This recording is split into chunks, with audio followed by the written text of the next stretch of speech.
Hi ನಮಸ್ಕಾರ, Geetha V ಅಡುಗೆ ಮನೆಗೆ ನಿಮಗೆಲ್ಲರಿಗೂ ಸ್ವಾಗತ. ಇವತ್ತಿನ ರೆಸಿಪಿ ಬಂದ್ಬಿಟ್ಟು ಸಾಯಿ ಪನ್ನೀರ್ ಪುಲಾವ್ ಯಾವ ರೀತಿ ಮಾಡೋದಂತ ಹೇಳಿ ತೋರಿಸ್ಕೊಡ್ತಾ ಇದ್ದೀನಿ. ಪನ್ನೀರು, ಗೋಡಂಬಿ, ಬಟಾಣಿ, ಕ್ಯಾರೆಟ್ ಎಲ್ಲ ಹಾಕಿ ಮಾಡಿ ತುಂಬ ಚೆನ್ನಾಗಿರ್ತೈತೆ. ಫಸ್ಟ್ ಟೈಮ್ ನೀನು ವಿಡಿಯೋ ನೋಡ್ತಿದ್ರೆ ಪ್ಲೀಸ್ ಸಬ್ಸ್ಕ್ರೈಬ್ ಆಗಿ, ಪಕ್ಕದೊಳಗಿರೋ ಬೆಲ್ ಬಟನ್ನ ಕ್ಲಿಕ್ ಮಾಡಿ. ಬನ್ನಿ ಯಾವ ರೀತಿ ಮಾಡೋದು ನೋಡೋಣ. ಈಗ ಒಂದು ಕುಕ್ಕರ್ ಇಟ್ಟು ಅದಕ್ಕೆ ಒಂದು 4 ಸ್ಪೂನ್ ಅಷ್ಟು ಎಣ್ಣೆ ಹಾಕ್ತೀನಿ. ಡ್ರೈ ಮಸಾಲೆ ಎಲ್ಲ ಹಾಕ್ಕೊತೀನಿ. 2 ಈರುಳ್ಳಿ ಹಾಕ್ಕೊತೀನಿ. ಹಸಿಮೆಣಸಿನ್ಕಾಯಿ 2 ಸ್ವಲ್ಪ ಫ್ರೈ ಮಾಡ್ಕೊಳ್ಳೋಣ. ಗಂಟಲು ಕಟ್ಕೊಂಡಿದ್ದೆ, ಏನು ಮಾಡೋದಂತ ಗೊತ್ತಾಗ್ತಿಲ್ಲ. ನೋಡಿ, ಈರುಳ್ಳಿ ಫ್ರೈ ಆಗಿದೆ. ಶುಂಠಿ ಬೆಳ್ಳುಳ್ಳಿ ಪೇಸ್ಟ್ 1 ಹಾಕ್ಕೊತೀನಿ, 1 ಸ್ಪೂನು. ಮೀಡಿಯಮ್ ಉರಿಯೊಳಗೆ ಬೇಯಿಸ್ಕೊಂಡ್ರಿ. ನೋಡಿ, ಹಸಿ ವಾಸನೆ ಹೋಗಿದೆ. 1 ಕ್ಯಾರೆಟು, ಬಟಾಣಿ ಒಂದು ಅರ್ಧ ಕಪ್ಪು. ಈಗ ಚೆನ್ನಾಗಿ ಮಿಕ್ಸ್ ಮಾಡ್ಕೊಳ್ಳೋಣ. ಮೀಡಿಯಮ್ ಉರಿಯೊಳಗೆ ನೋಡಿ ಒಂದು 2 ನಿಮಿಷ ಚೆನ್ನಾಗಿ ಇದನ್ನ ಬೇಯಿಸಿದ್ದೀನಿ. ಬಿರಿಯಾನಿ ಮಸಾಲ, ಅರಿಶಿನ, ಧನಿಯಾ ಪುಡಿ, ಅಚ್ಚಕಾರದ ಪುಡಿ ಎಲ್ಲ, ಅರಿಶಿನ ಬಿಟ್ಟು ಎಲ್ಲ 1 ಸ್ಪೂನ್, ಅರಿಶಿನ ಅರ್ಧ ಸ್ಪೂನ್ ಹಾಕಿದ್ದೀನಿ. ನೋಡಿ, ಚೆನ್ನಾಗಿ ಫ್ರೈ ಆಗಿದೆ. 2 ಗ್ಲಾಸ್ ಅಕ್ಕಿಗೆ 4 ಗ್ಲಾಸ್ ನೀರು ಹಾಕ್ತಾ ಇದ್ದೀನಿ.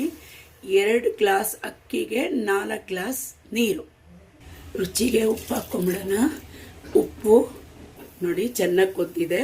ಈಗ 2 ಲೋಟ ಅಕ್ಕಿ ನಾನು ತೊಳೆದು ನೆನೆಸಿಟ್ಟಿದ್ದೆ. ಬಾಸ್ಮತಿನೂ ಮತ್ತು ಸೋನಾ ಮಸೂರಿ 2 ಹಾಕ್ತಾ ಇದ್ದೀನಿ.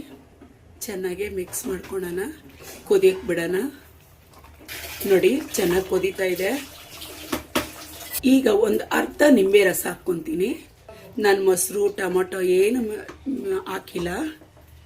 1 ಈರುಳ್ಳಿನ ಫ್ರೈ ಮಾಡಿ ಅದು ಹಾಕ್ಕೊತೀನಿ. ಪನ್ನೀರ್ನ ಒಂದು ಅರ್ಧ ಪನ್ನೀರ್ನ ಕಟ್ ಮಾಡಿ ಫ್ರೈ ಮಾಡಿ ಇಟ್ಕೊಂಡಿದ್ದೆ, ಅದು ಹಾಕ್ಕೊತೀನಿ. ಗೋಡಂಬಿ ಫ್ರೈ ಮಾಡಿ ಇಟ್ಟಿದ್ದೆ, ಅದು ಹಾಕ್ಕೊತೀನಿ. ಮೇಲೆ ಸ್ವಲ್ಪ ಕೊತ್ತಂಬರಿ ಸೊಪ್ಪು ಹಾಕ್ಕೊತೀನಿ. ಪುದೀನ ಸ್ವಲ್ಪ ಹಾಕ್ಕೊತೀನಿ. ಒಂದು ಸ್ಪೂನಷ್ಟು ತುಪ್ಪ ಹಾಕ್ಕೊತೀನಿ. ಈಗ ಸ್ವಲ್ಪ ಹಿಂಗೆ ಮಾಡಿ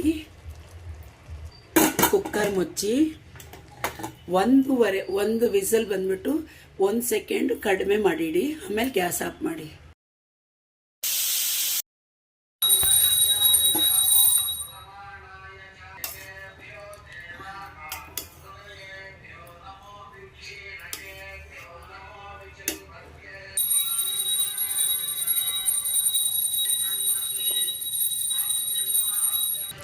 ನೋಡಿದ್ರಲ್ಲ, ಸಾಯಿ ಪನ್ನೀರ್ ಪಲಾವ್ ಯಾವ ರೀತಿ ಮಾಡೋದು. ತುಂಬ ಟೇಸ್ಟಾಗಿರ್ತೈತೆ, ಅಷ್ಟೇ ರುಚಿಯಾಗಿರ್ತೈತೆ. ಇದಕ್ಕೆ ಮೊಸರು ಬಜ್ಜಿ ಮಾಡ್ಕೊಬೋದು, ಇಲ್ಲಾಂದರೆ ಹಾಗೆ ತಿನ್ಬೋದು. ತುಂಬ ಟೇಸ್ಟಾಗಿರ್ತೈತೆ. ಇಷ್ಟ ಆಯಿತಾ?